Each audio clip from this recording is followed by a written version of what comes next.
সুপ্রিয় দর্শক, আপনাদের সবাইকে স্বাগত। আজকে আমরা চলে এসেছি আপনাদের ব্যবসার আইডিয়া দেওয়ার জন্য। এই ব্যবসা থেকে আপনারা কিভাবে লাভ বের করবেন এবং এই গাড়ির ব্যবসা কিভাবে করবেন সেই বিষয়ে পরামর্শ দেওয়ার জন্য আমাদের আজকের এই ভিডিওটি। আশা করি আপনাদের পুরো ভিডিওটি ভালো লাগবে এবং ভালো লাগলে পুরো ভিডিওটি দেখবেন। চলুন আমরা কথা বলি একজন অভিজ্ঞ গাড়ি ব্যবসায়ীর সাথে।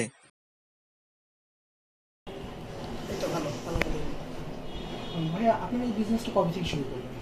আচ্ছা, এই বিজনেসটা শুরু হয়েছে আমি শোরুমটা উদ্বোধন হয়েছে গত বছরের ফেব্রুয়ারি মাসে। তো এটা 1 বছর 2-3 মাস ধরা যায় আর কি। কিন্তু বিজনেস এর আগে আমি 2016 থেকে করি। তো এখন আর কি শোরুমটা এটা আমার বাসার নিচেই শোরুম দেওয়ার কারণ হচ্ছে এটা আপনার বাড়িটা করার আগে থেকেই আমার প্ল্যানিং ছিল যে এখানে একটা শোরুম দিব। আমি 16 সাল থেকে টুকিটাকি বিজনেস করতাম। তো বাড়ি কমপ্লিট হওয়ার পরে থেকে আর কি এখানে বিজনেসটা করতেছি। আচ্ছা, এত বিজনেস থাকতে আপনি এই বিজনেসে কেন আসলেন? আচ্ছা, এটা আসলো গাড়ির বিজনেসটা একটু আমার কাছে যেটা মনে হয়েছে যে একটু স্ট্যান্ডার্ড আর কি। এক্সপেন্সিভও ঠিক আছে, কিন্তু আমার যেটা আসছিল সেটা হচ্ছে আমার ফ্রেন্ড, আমার সার্কেল ছিল যারা এই বিজনেসটা করতো। তো ওদের থেকে আর কি আপনার ইয়েটা পাওয়া, মানে ইন্সপিরেশন হওয়া, তারপরে ওইখান থেকে আর কি চিন্তা করলাম যে যদি বিজনেস করি তাহলে এটাই করব। অবশ্যই এখানে অনেক ইনভেস্টের ব্যাপার আছে, তো সবকিছু মিলে আর কি চিন্তা ভাবনা করলাম যে এই বিজনেসটা ভালো, যদি ভালোভাবে করা যায়। শুরুতে আপনি কয়টা গাড়ি দিয়ে বিজনেস শুরু করলেন? আচ্ছা, শুরুতে যেটা হয়েছে সেটা হচ্ছে 4-5টা শুরুতে এই করতে। এখন আমার কাছে 15টা গাড়ি থাকে সবসময়। একদম শুরু থেকে 4-5টা গাড়ি দিয়ে শুরুতে এরকম 4টা, মানে এক এক সময় এক একটা হইতো। পুরাতন গাড়ির বিজনেসটা হচ্ছে এটা কোনো মানে ম্যানুফ্যাকচার করার কোনো জিনিস না যে আমি কিনে আনলাম 10টা একসাথে, এরপরে আস্তে আস্তে বিক্রি করলাম। এটা হচ্ছে আপনার গাড়ি আমাদেরকেই কিনতে হয়, খুঁজে আমাদেরকে কিনে তারপরে আবার ওটাকে রেডি করে তারপরে শোরুমে রেখে করতে হয়। সেক্ষেত্রে অনেক সময় দেখা যায় 2টাও থাকে, অনেক সময় দেখা যায় 4টাও থাকে ওই সময় আর কি। তো এখন মোটামুটি আল্লাহর রহমতে সবসময় আমার কাছে 10 থেকে 15টা গাড়ি থাকে। আচ্ছা, কেমন যাচ্ছে এই গাড়ির বিজনেসটা এখন, কেমন, বিশেষ করে সেকেন্ড হ্যান্ড গাড়ি? আচ্ছা, গাড়ির বিজনেসটা আছে মোটামুটি। এখন গত বছর খুব একটা ভালো ছিল না, তো এই বছরের শুরুতে মানে ইলেকশনের হওয়ার কারণে আর কি হয়তো একটু খারাপ ছিল। তো এখন আবার এই বছর থেকে মোটামুটি আলহামদুলিল্লাহ ভালো হচ্ছে, খারাপ না, ভালোই যাচ্ছে। এখন আপনার এই শোরুমে কি কি মডেলের বা কি কি ব্র্যান্ডের গাড়ি আছে? আচ্ছা, আমাদের এখানে টোটাল গাড়ি এখন 13টা গাড়ি আছে আমার হাতে। এর মধ্যে ম্যাক্সিমাম হচ্ছে টয়োটার, এর মধ্যে হুন্ডা গাড়ি আছে হচ্ছে 2টা, আর মিৎসুবিশি আছে 1টা, আর বাকি সবগুলোই টয়োটার।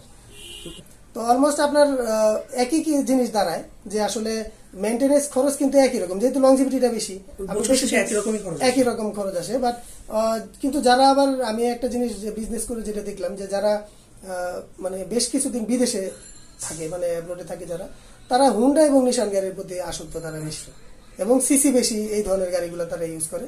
কিন্তু আমাদের দেশের প্রেক্ষাপটে দেখা যায় যে একটা গাড়ি নিয়ে সে হয়তো ফ্যামিলিতে ইউজ করতেছে। এখন যে পরিস্থিতি চলতেছে যে ফ্যামিলিতে ইউজের পাশাপাশি সে ওটা উবারে ইউজ করতেছে। আমি মানে এক ভদ্রলোক অফিসে গেল সকালে, তাকে 8টা বাজে বা 9টা বাজে অফিসে ড্রপ করে দিল, এরপরে ওই ড্রাইভার এটাকে উবারে ইউজ করতেছে, আবার বিকেলে 5টা-6টার দিকে ওই মালিককে আবার নিয়ে বাসায় চলে আসতেছে। তার মানে ওনার নিজের কাজও হচ্ছে, আবার পাশাপাশি একটা ইনকাম হচ্ছে। তো এই ধরনের থেকেই আমাদের গাড়িগুলো এখন একটু বেশি বিক্রি হয় আর কি, এইরকম দেখি আর কি, কাস্টমারের টেন্ডেন্সিটা এরকম। কোন সিসি গাড়ি বেশি জনপ্রিয়, কত সিসি? আচ্ছা, আমাদের এখানে সবচেয়ে বেশি জনপ্রিয় হচ্ছে 1500 সিসি, এবং আমাদের মানে যে রিকন্ডিশন গাড়িগুলো ইম্পোর্ট হয় বাংলাদেশে, এগুলো ম্যাক্সিমাম 1500 সিসির গাড়ি ইম্পোর্ট হয় বেশি। এখন 1300 সিসির গাড়ি খুব একটা আসে না, যেগুলো আসে এগুলো ছোট গাড়ি, যেমন ভিটস হইতে পারে বা আরো কিছু ছোট ছোট গাড়ি আছে, হ্যাচব্যাক গাড়ি, এগুলার সিসি একটু কম হয়। কিন্তু বড় গাড়িগুলোর সিসি এখন আর কম আসে না, এখন সব গাড়ি আপনার 1500 সিসি হয়। আমাদের এখানে 1500 সিসি চাহিদা থাকার কারণে সবাই ওই গাড়িটাই ইম্পোর্ট করে। যে যারা নতুন করতে চায় তাদেরকে অ্যাটলিস্ট 2 থেকে 3 বছর সময় দিতে হবে এই গাড়ির ব্যাপারে জানতে। এখানে তো ইনভেস্টের ব্যাপারটা আসতেছে পরে, যখন সে গাড়িগুলো কিনতে যাবে। আমাদেরকে বিভিন্ন মিডিয়ার মাধ্যমে গাড়ি কিনতে হয়। তো আপনার যখন আপনি একটা গাড়িকে দেখবেন, এই গাড়িটা দেখার পর এই গাড়িতে কি কি কাজ আছে, এই গাড়িটা মার্কেটে কত টাকা বিক্রি আছে, তারপরে এই গাড়িটা আমি নিয়ে যাওয়ার পরে কত টাকা খরচ করলে গাড়িটা শোরুম কন্ডিশন হবে, এই যে জিনিসটা অভিজ্ঞতা, যে একটা ইনস্ট্যান্ট বোঝা, এই জিনিসটা করতে হলে আপনার অ্যাটলিস্ট 2 থেকে 3 বছর এই গাড়ির যে ব্যাপারগুলো আছে এগুলোর সাথে জড়িত থাকতে হবে আপনাকে। অ্যাটলিস্ট কম হলেও 2 বছর আপনার এটা দেখতে হবে যে আসলে কোন গাড়িগুলো বেশি বিক্রি হচ্ছে, কোন গাড়িগুলো কে কত টাকা দিয়ে কিনতেছে, আবার ওই কাজ করানোর ক্ষেত্রে কোন কোন জায়গা থেকে পার্টসগুলো আনতেছে, কাকে দিয়ে কাজ ভালো করানো হচ্ছে, এই বিভিন্ন ধরনের বিষয় আছে। এগুলা যদি সে রপ্ত করতে পারে তাহলে সে খুব দ্রুতই আর কি এটা করতে পারবে। এরপরে আসে হচ্ছে ইনভেস্টের ব্যাপার, যে আমি কত টাকা ইনভেস্ট করব। আপনি যত ইনভেস্ট করবেন তত আপনার প্রফিট বেশি। এই গাড়ির বিজনেসে ইনভেস্টের কোনো শেষ নেই। আপনি মানে 5 কোটি টাকা ইনভেস্টও করতে পারেন, আবার 10 লাখ টাকাও ইনভেস্ট করতে পারেন। এটার কোনো শেষ নেই। এটা আপনার মানে যতটুকু আপনি কিনবেন ততই আপনার বিজনেস হবে। এবং গাড়ির বিজনেসে যে শুধু লাভই হয় ব্যাপারটা ওরকম না। আমি যদি কিনতে গিয়ে যদি আমি ঠকে যাই, যেহেতু এখানে পুরো জিনিসটা হচ্ছে যেটা বললাম যে ম্যানুফ্যাকচার করা কোনো জিনিস না, যে এটা সবাই জানে এই দামটা, এটার দাম এত, আর এটা আমি এত দিয়ে মার্কেট থেকে কিনে আনলাম আর এত টাকা বিক্রি করলাম। টোটাল জিনিসটা হচ্ছে আপনার উপর ডিপেন্ড করে যে আপনি কত টাকা দিয়ে গাড়িটা, কত কমে গাড়িটা কিনতে পারেন এবং কত কমে গাড়িটা কাজ করে রেডি করতে পারেন, শোরুম কন্ডিশন করতে পারেন। এরপরে আপনি চিন্তা করবেন যে আমি 10,000 টাকা প্রফিট করবো না 20,000 টাকা প্রফিট করবো। এটা আপনার উপরে ডিপেন্ড করে। যে কোনো একটা গাড়ির বিজনেসের কিছু পলিসি থাকে, যে মানে আমি কি রকম ভাবে আমি বিজনেসটা করব, আমি গ্রাহককে আমি কি রকম সুযোগ সুবিধা দিব। তো গাড়ির আমাদের এসব গাড়ির বিক্রির সিস্টেমটা হচ্ছে, আমাদের যে চুক্তি থাকে সেখানে উল্লেখ থাকে যে গাড়ি যে অবস্থায় আছে ওই অবস্থায় আপনাকে বুঝে নিতে হবে। এখন গাড়ি আপনার আপনি নিজে বুঝে নিলেন, কিন্তু পেপারসের জিনিসটা কিন্তু শোরুমের লাইবিলিটি। যতদিন পর্যন্ত আপনার নামে ট্রান্সফার না হচ্ছে ততদিন পর্যন্ত শোরুমের এটা লাইবিলিটি। এখন দেখা গেছে যারা অসৎ ব্যবসায়ী যারা, তারা সেল রিসিটের গাড়ি কিনলে অনেক সময় প্রবলেম যে হয় সেটা বলতেছি না, হইতে পারে। তো আমি বলবো এটা যে আমি কখনো গাড়ি মানে ফার্স্ট পার্টি আর কি, যারা বলে যার নামে গাড়ি থাকে তার ব্যতীত আমি কোনো গাড়ি ক্রয় করি না।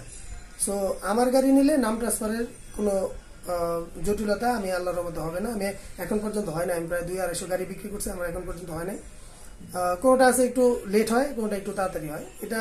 এটারও একটা ব্যাপার আছে যে অনেক সময় মালিক যদি হাজির করতে বলে, যে মালিক তার যদি কোনো ব্যস্ততা থাকলে তার হাজির হইতে যদি কিছুদিন সময় লাগে সেক্ষেত্রে একটু লেট হয়।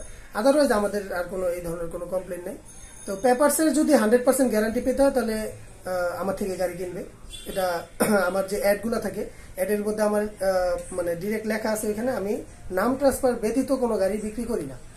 এখন এখানে একটা ফ্যাক্ট আছে, সেটা হচ্ছে আপনার একটা গাড়ি যদি আমি কিনে আনি, সেক্ষেত্রে ওই গাড়িটা কিন্তু একজন ভদ্রলোকের নামে থাকে এবং ওই গাড়িটা আমি কিনে আনার পর ওই গাড়িটা রেডি করতে আপনার 10-15 দিন সময় লাগে এবং রেডি করার পরে শোরুমে গাড়িটা থাকে, গাড়িটা রাস্তায় চলে না। তো এই গাড়িটা যখন আমি আমার শোরুম থেকে বিক্রি করব, অধিক লাভের জন্য লোভে পড়ে কারো কাছে দিলাম নাম ট্রান্সফার না করে, এখন সেই গাড়িটা নিয়ে যদি কোনো একটা জটিলতা তৈরি হয়, সেক্ষেত্রে এখানে 3টা লোক সমস্যার মধ্যে পড়বে। একটা হচ্ছে যার নামে গাড়ি, একটা যে কিনে নিল, আর একটা হচ্ছে শোরুম। আর ট্রান্সফার করে দিলে এই 3 জনেই সেফ। তো এখন আমরা যার থেকে গাড়ি আনি তাকে আমরা এইটুকু আমরা তাকে দিই যে আমাদের গাড়ি আপনার নামে রাস্তায় চলবে না, আমাদের শোরুমে থাকে। কিন্তু আমরা যখন বিক্রি করব তখন 100% ট্রান্সফার করে বিক্রি করব। অনেক আছে চিন্তা করে যে না উনি সময় যাচ্ছে 2 মাস 3 মাস দিয়ে দিই, আমি ওইরকম সময় দিই না। আমার এখান থেকে গাড়ি নিতে হলে গাড়ি ট্রান্সফার করতে হবে। এটা হচ্ছে ফার্স্ট, গাড়ি নাম ট্রান্সফার অবশ্যই বাধ্যতামূলক। তো এই কারণে বলবো যে অনেকে আছে আপনার গাড়ি নেওয়ার পরে নাম ট্রান্সফার না করলে আপনার এই গাড়িটা চলতে রাস্তায় কোনো প্রবলেম হয় না। কারণ নাম ট্রান্সফার এক জিনিস, আপনার পেপারস তো আপডেট আছে, সার্জন ধরলে আপনাকে সেটা ওই দেখবে না যেটা কার গাড়ি, দেখবে যে পেপারস আপডেট আছে কিনা।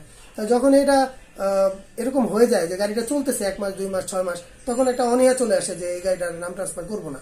কিন্তু এতে যে ক্রয় করলো গাড়িটা তারও ক্ষতি হচ্ছে, কারণ এই গাড়িটা সে সারা জীবন রাখবে না, সে কোনো এক সময় বিক্রি করবে। যখন সে বিক্রি করতে যাবে তখন আমার মতো ব্যবসায়ীরা ওই গাড়িটা কিনবে না, তখন ওই গাড়িটা কিনবে কোনো অসাধু ব্যবসায়ী এবং বিক্রি করবে এমন একজন ক্রেতার কাছে, যে ক্রেতা এই গাড়িটা কিনে হয়তো বিপদে পড়তে পারে। তাই আমি বলবো যে পেপারসের 100% গ্যারান্টি আমার কাছে পাবে। এবং আরেকটা যেটা আমি সব কাস্টমারকে বলি সেটা হচ্ছে একটা শোরুম হচ্ছে একটা ব্যবসা প্রতিষ্ঠান। সেই প্রতিষ্ঠান আপনার হয়তো 1 বছর আছে, 2 বছর আছে, 10 বছর থাকতে পারে, কিন্তু এটা হচ্ছে আমার বাসার নিচে একটা প্রতিষ্ঠান, যে প্রতিষ্ঠানে আমি যদি ব্যবসা ছেড়েও দিই, আমাকে যারা যেসব ক্রেতা আছে তারা আমাকে সারা জীবন এই বাসাতেই পাবে। সহজে খুঁজে পাবে। হ্যাঁ, সহজে খুঁজে পাবে। যদি কোনো জটিলতা থাকে তারা সমাধানটা পাবে অ্যাটলিস্ট। আর যেসব মনে করেন মার্কেটে বা বিভিন্ন জায়গায় যে শোরুম হয়, এসব শোরুম যদি মানে মনে করেন উনি 500 গাড়ি বিক্রি করলো, এর মধ্যে 10টা গাড়ির কোনো জটিলতা বা 20টা গাড়ির জটিলতা, তো উনি শোরুম ছেড়ে দিল বা বিজনেস ছেড়ে দিল, তখন ওই লোককে তার উনি পাচ্ছে না, কারণ উনি একটা প্রবলেমে কিন্তু থেকে যাচ্ছে। ওভার ফোনে যদি সে তাকে সাহায্য করে তাহলে হচ্ছে, ফিজিক্যালি কিন্তু তাকে আর পাচ্ছে না। নিয়ে তারপরে আসে গাড়ি দেখে, তো নর্মালি যেটা দেখে সেটা হচ্ছে গাড়ির অ্যাক্সিডেন্টের মূল বিষয়। এরপরে বাকি যেগুলো আছে এগুলো যদি পেপারস ফেল থাকে ওটা আপডেট করা যায়, ওটা কোনো ফ্যাক্ট না। মূলত গাড়ির অ্যাক্সিডেন্টের জিনিসটাই সবাই মাথায় রেখে গাড়ি কিনে। আচ্ছা, এখন তো গাড়িতে কয়েক ধরনের ফুয়েল হয়, যেমন সিএনজি। মানে আমি এতগুলো টাকা দিয়ে একটা গাড়ি কিনবো, আমি মনে করি পিছনে একটা বোম নিয়ে না বসাই ভালো।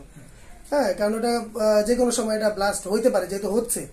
তো আমি বলবো না যে প্রতিনিয়ত হচ্ছে, বাট দেখা গেছে যে আপনার গাড়ি দু একটা ঘটনা এরকম হয়েছে কি, এটা নিচে থেকে তো আর ব্লাস্ট হবে না, এটা এরকম কোনো জিনিস না যে নিচে থেকে ব্লাস্ট হবে। বা আপনি যদি একটা সিলিন্ডারকে 10 তলার উপর থেকে ফেলেন তারপরেও সেটা ব্লাস্ট হয় না অনেক সময়। কিন্তু দেখা গেছে যে দুর্ঘটনা, পিছন থেকে কেউ মেরে দিল।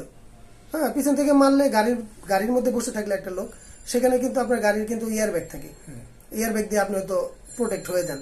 সামনে থেকে ইয়ার ব্যাগটা আসলে আপনি প্রোটেক্ট হয়ে গেলেন, বাট পিছন থেকে ধাক্কা লেগে যদি আপনার সিলিন্ডারটা ব্লাস্ট হয়ে যায় তাহলে আগুন লেগে গেল।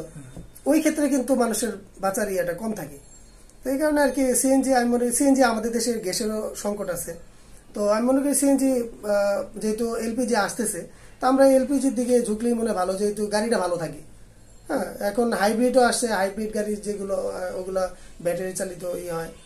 তো হাইব্রিড গাড়ি তো যদি এলপিজি, আমি জানি না করা যায় কিনা, যদি করা যায় তাহলে সেটা আরো বেশি সাশ্রয়ী হবে। থ্যাংক ইউ ভাইয়া, আপনার মূল্যবান সময় দিলেন, আর আপনার এই তথ্যগুলো আশা করি দর্শকদের আরো উপকারে আসবে। আপনাকে অনেক ধন্যবাদ। আপনাদেরকেও ধন্যবাদ। আসসালামু আলাইকুম।